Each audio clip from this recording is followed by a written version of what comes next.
जय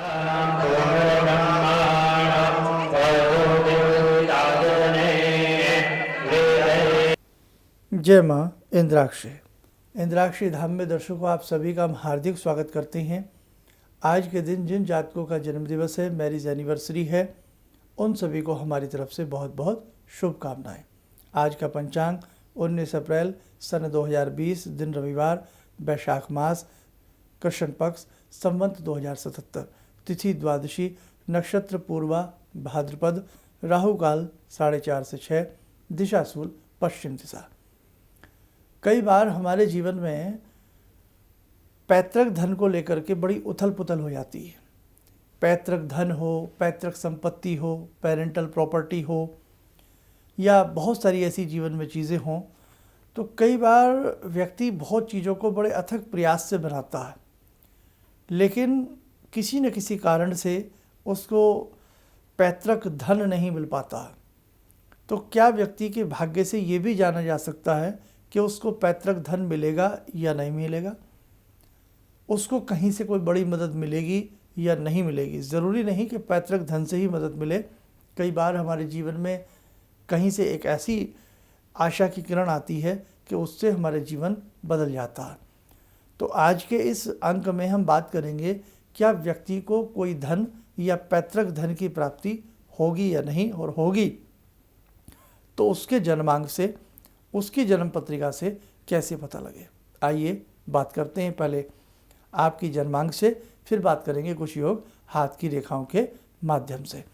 तो देखिए, अगर किसी व्यक्ति की जन्म पत्रिका के दूसरे घर में, सेकंड हाउस में, कोई ग्रह उच्च राशि का बैठा हो और जन्म का ही उसकी कुंडली में भाग्य भाव का स्वामी भी अच्छी स्थिति में हो, तो ऐसे व्यक्ति को निश्चित तौर पर पैतृक धन की प्राप्ति होती है, या वो अपनी मेहनत से इतना धन कमा लेता है कि उसे किसी चीज़ की आवश्यकता ही नहीं होती है।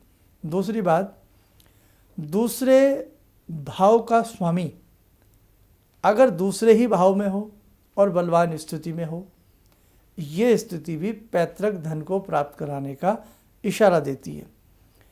पांचवें घर का स्वामी नवमेश और द्वितेश हो, यानी कि नवमेश और द्वितेश पंचम भाव के स्वामी हो, पंचम भाव में या उसकी स्थिति हो, और कहीं न कहीं उस व्यक्ति का लग्न मजबूत हो, यानी कि उसका लग्नेश भी मजबूत हो।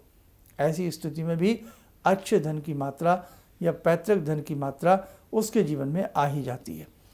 हम हाथ की रेखाओं से बात करें, हाथ की रेखाओं में वैसे तो बहुत सारी रेखाएं होती हैं, लेकिन मुख्यतः 8 रेखाएं होती हैं, 14 गौण रेखाएं होती हैं।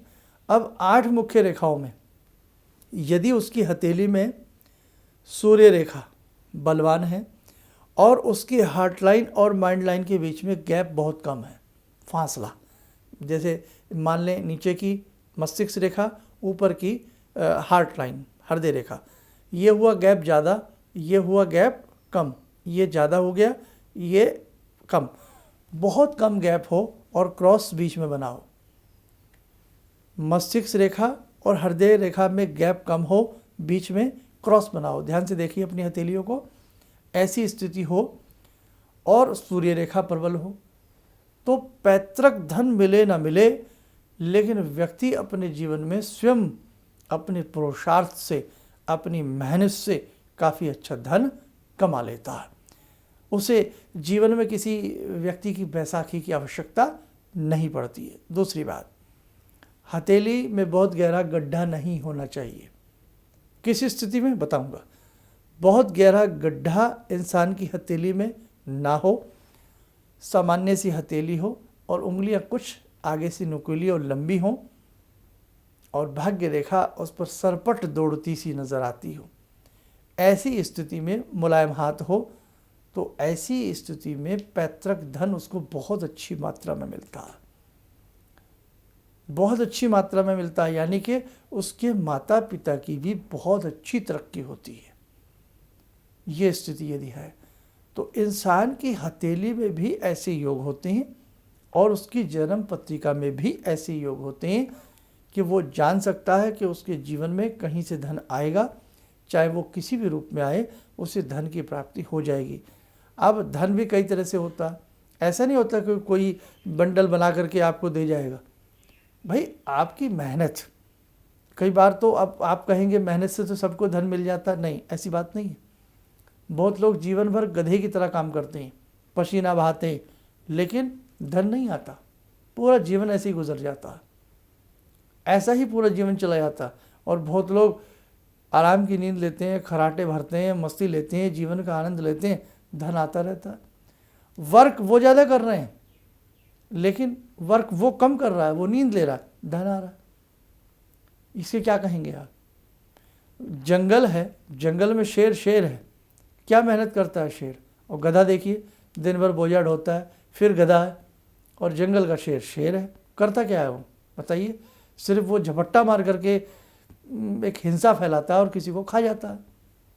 कहने का मतलब यही है कि भाग्य पर भी फर्क पड़ता है, और उस भाग्य को पहचानने के कुछ नमूने हमारी जन्मपत्रिका में और हमारी हाथ की रेखाओं में होते हैं। तो यदि आज मैंने बहुत ज़्यादा नहीं बताए हैं, 2 4 5 योग ही बताए हैं, इस प्रकार के योग कहीं हैं तो ऐसी स्थिति में अच्छा धन आता। लेकिन ये ना समझ लें कि जो मैंने बताया, ऐसे बहुत सारे योग हैं, कम से कम 120 योग हथेली में हैं, और कम से कम 150 से ज़्यादा योग इंसान की जन्म पत्रिका में होते हैं। तो कई बार आप नर्वस मत होना, आपके मन में कई बार ये मन घर कर जाए, यार मेरे जीवन में तो कुछ नहीं हो सकता, मैं तो कुछ नहीं कर सकता, मेरा जीवन तो बेकार जाएगा, बेकार हो रहा है। तो ऐसी स्थिति में कहीं ना कहीं एक ज्योतिष, एक एस्ट्रोलॉजी एक आशा का दीप बन सकती है। लेकिन जो एस्ट्रोलॉजर हो उसको नॉलेज हो कुंडली देखने की या हाथ देखने की, तो किसी भी निकटतम अच्छे एस्ट्रोलॉजर से अपनी कुंडली या हाथ दिखा सकते हैं, और हो सकता है आपके मन में बैठी ये निराशा अवश्य दूर हो। फिर उसके कुछ उपाय भी होते हैं कि हमें क्या उपाय करना चाहिए। आइए दर्शकों, आज का समय हो चला है ध्यानमाला से जुड़ने का। जुड़ते हैं भगवान श्री राम से। ओम रामो राजमणि सदा विजयते, रामं रमे संभजे, रामेण विहता निशाचर चमू, रामाय तस्मै नमः। रामानास्ति परायणं परतरं, रामस्य दासोऽम्यहम्। रामे चित्तलया सदा भवतु मे, भो राम मामुद्धर। राम रामेति रामेति, रमे रामे मनोरमे, सहस्रनाम तत्तुल्यं, राम नाम वरानने। आदो राम तपोवनं दिगमनं, हत्वा मृगं काञ्चनं, वैदेहीहरणं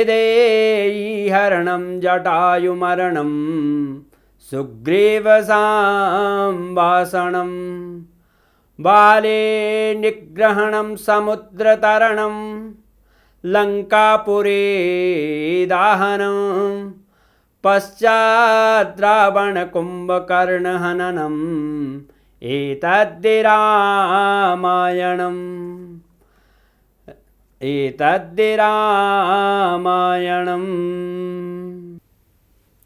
कवच बना लें, ध्यान करें, राम जी का आशीर्वाद पूरे विश्व के ऊपर बरस रहा है।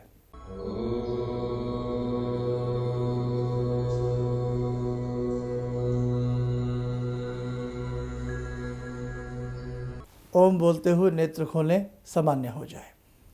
देखो दर्शकों, एक श्रृंखला बहुत अच्छी चल रही है, स्तुति श्रृंखला, जो शाम को ठीक 7 बजे, ये सुबह ठीक 7 बजे जो कार्यक्रम आता है, ये तो आता है ज्योतिष और बहुत सारी चीज़ों को लेकर के। लेकिन जो शाम को कार्यक्रम 7 बजे, ये कोरोना वायरस को लेकर के प्रारंभ किया गया है कि भगवान है भगवती, इसे किसी भी तरीके से आप दूर करें, विश्व की रक्षा करें, सबका कल्याण हो। इस संकल्प के लिए, इस निमित्त हेतु हम शाम को 7 बजे रोज़ सबसे मिलते हैं। डे बाय डे आप लोगों की संख्या बढ़ती जा रही है। बढ़िए, यानी कि बढ़िए से मतलब ज़्यादा से ज़्यादा संख्या में आप हमारे साथ मिलकर के भगवान की ये स्तुतियाँ किया करें। तो आज शाम को जो स्तुति होने वाली है, आज 19 तारीख है, आज श्री दुर्गा जी का स्तोत्र, विशेष प्रकार का स्तोत्र है जो संकटों का नाश करता है। और कहीं न कहीं हम घर में बैठ कर के पूरे विश्व के लिए इतनी मंगल कामना तो हम कर सकते हैं, और इतना हक हमारा बनना भी चाहिए, हमें कुछ करना भी चाहिए। कल की जो स्तुति रहेगी, कल शाम 7 बजे की, वो तुलसी स्तुति रहेगी। इन स्तुतियों से ज़्यादा लोगों को आप लोग जोड़ने का प्रयास करें कि भाई शाम को विश्व की मंगल कामना के लिए, और इस वायरस को किसी भी तरीके से, हे भगवती, हे ईश्वर, हे शक्ति, महाशक्ति, जिसे भी आप मानते हैं, वो दूर करें। इतनी प्रार्थना हम सब मिलकर जितनी ज़्यादा से ज़्यादा संख्या में करेंगे उतना हमें लाभ मिलेगा। और घर में तो आदमी इस समय है ही, सब अपने घर में ही हैं, और घर में ही बैठ कर के ये स्तुति सबको करनी होती है, ठीक शाम को 7 बजे। इन्हीं शब्दों के साथ हम अपनी वाणी को विराम देते हैं। जय माँ इंद्राक्षी। हम लोग आपका प्रोग्राम शुरू ही किया था, अभी देखना, क्योंकि हम लोग बाहर से अभी साहिबाबाद ट्रांसफ़र हुए हैं, तो उसके बाद ऐसे ही एक दिन बैठी हुई थी, मेरी बेटी भी बैठी हुई थी।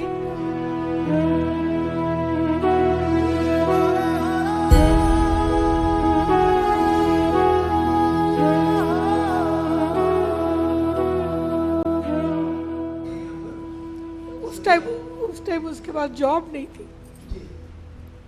थोड़ा टाइम उसने जॉब छोड़ी, मैंने एकदम से बोला उसको कि तुम ये लगाओ फ़ोन, और पहली बारी में ही उसका आपके साथ फ़ोन लग गया, पहली बारी ही उसका फ़ोन लगा, और आपने कहा कि उसको बहुत अच्छी नौकरी मिलेगी, और थोड़े दिन बाद ही उसको बहुत अच्छी नौकरी मिल गई, और वो बहुत अच्छी नौकरी कर रही है। धन्यवाद बहुत इसके लिए। किसी भी समस्या के समाधान के लिए मिले प्रसिद्ध हस्तरेखा एवं वास्तु विशेषज्ञ प्रोफेसर धर्मेंद्र शर्मा जी से। नोट: शिविर में भाग लेने हेतु एवं व्यक्तिगत रूप से मिलने के लिए कॉल करने का समय सुबह 10 बजे से शाम 6 बजे तक।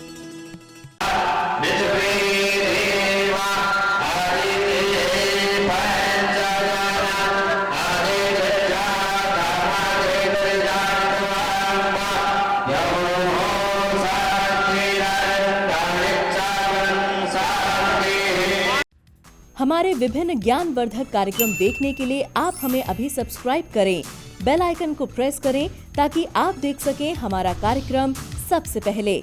और अधिक जानकारी के लिए फेसबुक पेज को लाइक करना न भूलें।